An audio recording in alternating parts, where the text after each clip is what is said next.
Film Para Prasuk sukses di ajang Festival Film Internasional. Namun yang bikin penasaran penonton, kerasukan identik dengan teror dan juga mistis, saudara. Lalu apa yang beda dari film ini dan bagaimana sebenarnya film yang mengangkat kearifan lokal Indonesia bisa menjadi promo pariwisata di internasional? Kita akan berbincang langsung bersama dengan Amalia Rusdi, selaku produser film Para Prasuk dan juga Wakil Menteri Pariwisata, Nilu Puspa. Selamat pagi Mbak Nilu, Mbak Amalia, apa kabar? Selamat Selamat pagi, pagi, Mananda. Mbak Amalia, selamat pagi.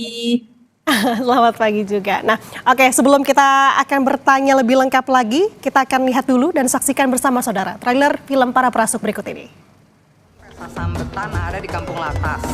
Warga bakalan kesambet sama 20 roh binatang. Prasuk bakal bikin alam sambet buat muasin tuh kelamun. Sanggar Sambetan Pusat lagi ngadain seleksi dari 8 sanggar di nih kampung. Siapa yang paling jago bikin alam sambet bakalan jadi pimpinan Prasuk kita. Ayo, Ananto. Pawit, Bu.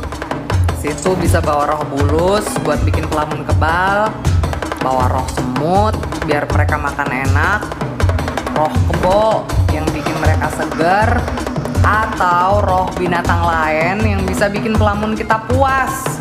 Konsen, hilangin semua rasa benci. Sambetan itu nyalurin rasa seneng. Kumpulin semua cinta. Dekat tuh pelamun, saluran. Nah, oke, itu dia saudara. Jadi kita langsung mau tanya ke produser film Para Prasuk terlebih dahulu dengan Mbak Amalia. Mbak Amalia, jadi untuk film Para Prasuk ini sebenarnya apa genrenya? Genrenya ini filmnya drama supranatural ya, bukan horor aslinya. Oke. Karena mungkin judulnya ada tulisan Prasuk, tapi sebetulnya Parasuk itu di sini konteksnya sesuatu yang merayakan kerasukan sendiri, bukan semacam kayak mistis atau kayak hantu yang biasanya kita lihat di film-film horor. Oke, jadi bukan pesan mistis ya yang ingin disampaikan. Jadi apa nih yang jadi poin utama besar dari film Para Prasuk ini, Mbak Amalia? Film Para Prasuk ini sebenarnya menggambarkan drama tentang ambisi dari seorang anak muda bernama Bayu, di mana dia mencoba dengan komunitasnya menyelamatkan satu daerah yang akhirnya karena ambisinya dia ada eh, hubungan yang dilupakan olehnya dengan temannya, dengan keluarganya, sampai akhirnya dia bisa berusaha untuk rekonsiliasi dan menemukan kayak titik terang dari kehidupannya. Oke, jadi sebenarnya malah justru lebih dalam lagi ya untuk pesan dari film Para Prasuk ini. Tapi kalau melihat dari sinopsis yang saya baca begitu ya Mbak ya, saya baru rencana untuk nonton nanti sore. Jadi dari sinopsis dulu yang saya baca memang ini kan ada pesta sambetan begitu ya, yang isinya adalah kerasukan. Tapi kalau melihat dari sejauh ini proses film kerasukan ini dibentuk, apa ada kolaborasi dengan penduduk lokal begitu Mbak untuk bisa membuat otentik lebih dalam lagi terkait dengan apa yang disampaikan di film Prasuk? Untuk filmnya sendiri ini fiksi, pure fiksi. Jadi emang dibentuk dari awal itu kita membentuk kayak satu tim untuk syuting di satu daerah, dan karena ceritanya emang mengangkat sentralnya itu tentang ambisi, jadi pesta kerasukan ini diangkat untuk sebagai jadi bagian dari cerita filmnya itu. Gitu. Nah, konsepnya Prasuk itu juga mungkin kadang sesuatu yang merasuki diri kita itu bisa nggak hanya roh atau kayak aura mistis, tapi juga tentang ambisi ya. Nah, oke. Nah, itu yang sebenarnya ingin digarisbawahi dari film Prasuk begitu ya. Nah, saya mau tanya tanggapan dari Mbak Wamen. Nah, kemarin kan kalau saya lihat ada nobar bareng dengan Wamen perempuan ya Mbak di Kabinet Merah Putih. Gimana nih setelah nonton film Prasuk? Ya, jadi kemarin kita nonton bareng karena film nasional tentu perlu untuk kita dukung ya, film dalam industrinya biar semakin berkembang, karena itu juga seiring dengan semakin mempromosikan tentang keindahan budaya alam Indonesia gitu. Nah, kemarin benar-benar kerasukan ya nontonnya gitu, karena dari awal sampai dengan akhir kita benar-benar dibuat terpukau dengan scene-scene-nya, dibuat terpukau dengan tentu acting-acting dari para pemain tidak diragukan lagi ya. Jadi betul-betul memberikan satu pengalaman yang luar biasa begitu, apalagi film ini juga betul-betul membawa atmosfer budaya lokal itu ke layar. Jadi itu betul-betul terasa buat kita ya, melihat bagaimana elemen tradisi, kepercayaan dan landscape lokal itu tersaji dalam satu layar gitu. Nah, kalau dilihat dari film ini kan meskipun ini fiksi begitu, tapi kalau dari pandangan saya sebagai penonton melihatnya ini terinspirasi oleh banyak sekali tradisi dan kepercayaan yang ada di Indonesia. Mungkin begitu ya Mbak Amalia ya kalau saya lihat, karena kerasukan ini kalau kita lihat ini kan terinspirasi dari banyak sebenarnya tradisi-tradisi di Indonesia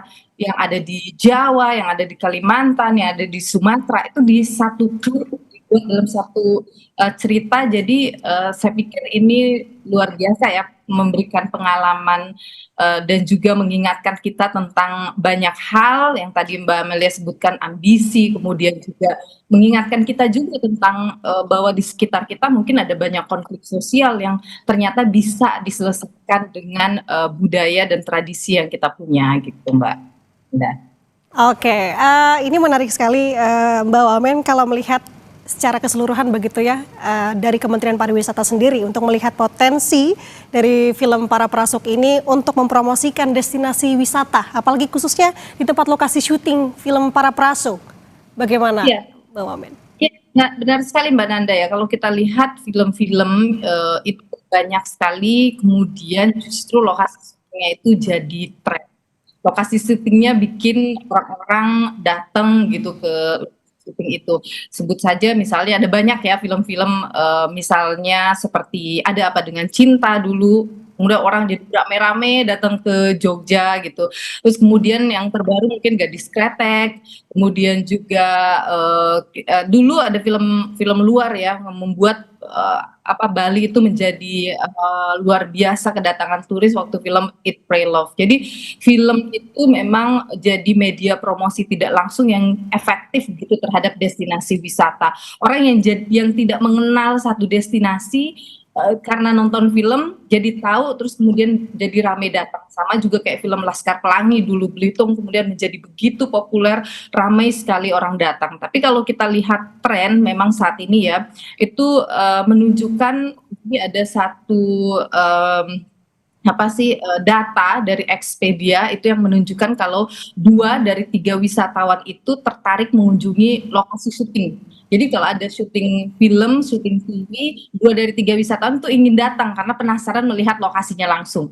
Kemudian kalau kita lihat juga 36% itu wisatawan itu bilang kalau film atau tontonan mereka di TV itu memengaruhi keinginan mereka untuk berwisata ke satu destinasi. Jadi secara tidak langsung memang film menjadi media promosi yang efektif gitu untuk menarik wisatawan untuk mendatangkan kunjungan ke satu destinasi. Jadi ketika lokasi satu film itu diketahui, itu bisa mengangkat budaya lokalnya, bisa mengangkat UMKM-nya, ekonomi desa atau ekonomi daerah tersebut bisa berputar dari satu film. Jadi luar biasa sekali memang promosi dari film untuk destinasi wisata. Oke, ini jadi stimulus yang baik begitu ya Mbak ya, melihat untuk destinasi wisata di Indonesia. Nah, saya mau kembali ke Mbak Amelia. Ini kan filmnya kental sekali dengan kritik sosialnya yang ingin disampaikan. Sebenarnya apa sih kritik sosial yang ingin disampaikan dalam garis besar di film Para Prasuk ini, Mbak Amalia? Mungkin kalau kritik sosialnya langsung itu kita mencoba untuk berdamai dengan diri sendiri, lebih kayak untuk apabila konflik hadir di tengah masyarakat, bagaimana caranya kayak kita untuk berdamai dengan diri sendiri dan sampai akhirnya kita bisa berdamai dengan komunitas kita juga. Oke, nah ini sebenarnya saya juga ingin mengucapkan selamat untuk film Para Prasuk karena meraih penghargaan CGNM Award dalam rangkaian Busan International Film Festival 2024. Mbak Amalia, bisa diceritakan bagaimana bisa menyabet penghargaan ini? Mungkin di awal tahun 2024 itu kita mulai pre-production untuk filmnya sendiri. Kemudian ada beberapa grants dan funding yang kita coba approach waktu itu. Terus salah satu yang kita coba ikutin programnya adalah CJENM Awards. Itu salah satu project market film di South Korea, di Busan.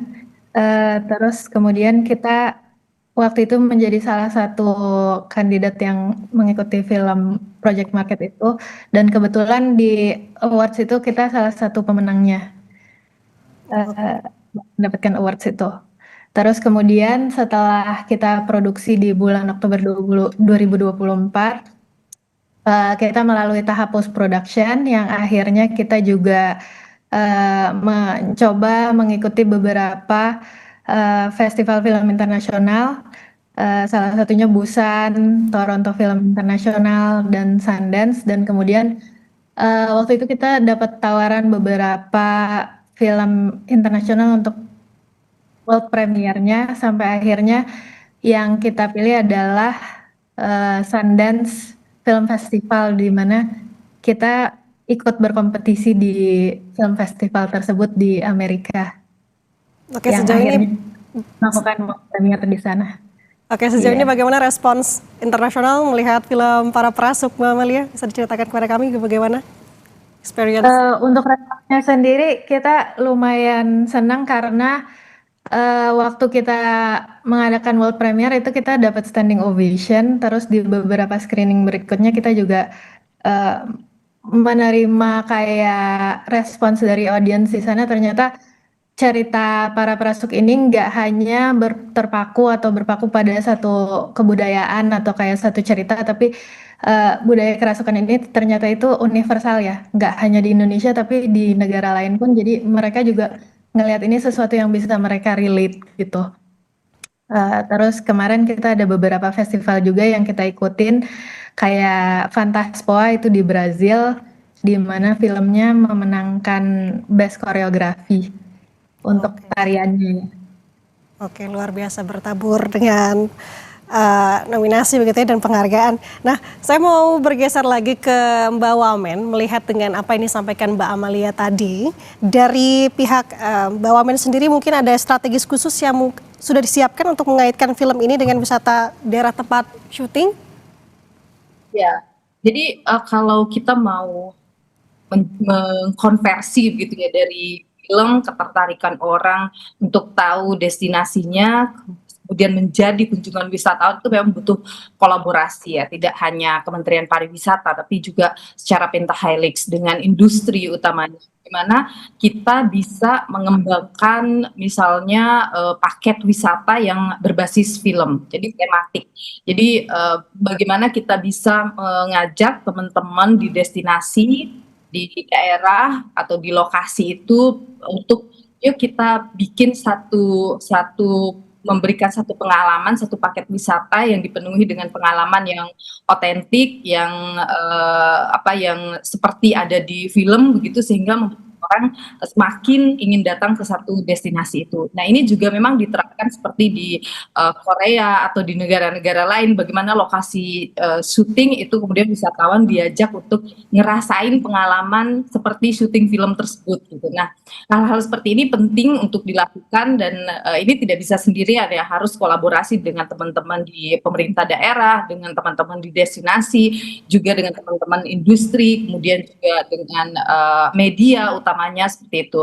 Kemudian yang berikutnya adalah aktivasi. Jadi bagaimana kita bisa, kalau memang lokasi syuting itu dibuka, diketahui, begitu kita aktivasi lokasi syuting itu sebagai destinasi wisata. Dan yang paling penting dari semuanya adalah storytelling, narasi yang kemudian kita hadirkan kepada calon wisatawan terkait dengan destinasi, cerita dan lain sebagainya. Kita tahu misalnya di Bandung dulu film Dilan, lokasi syuting rumah dari Milea itu malah ramai gitu dikunjungi oleh wisatawan. Kemudian orang jadi rame-rame ingin foto, ingin merasakan nih atmosfer di rumah dari Milea gitu. Dan begitu juga misalnya ketika Laskar Pelangi sampai dibuat ya replika dari sekolah dari anak-anak Laskar Pelangi ini, kemudian orang datang untuk ngerasain pengalaman dan terkoneksi begitu dengan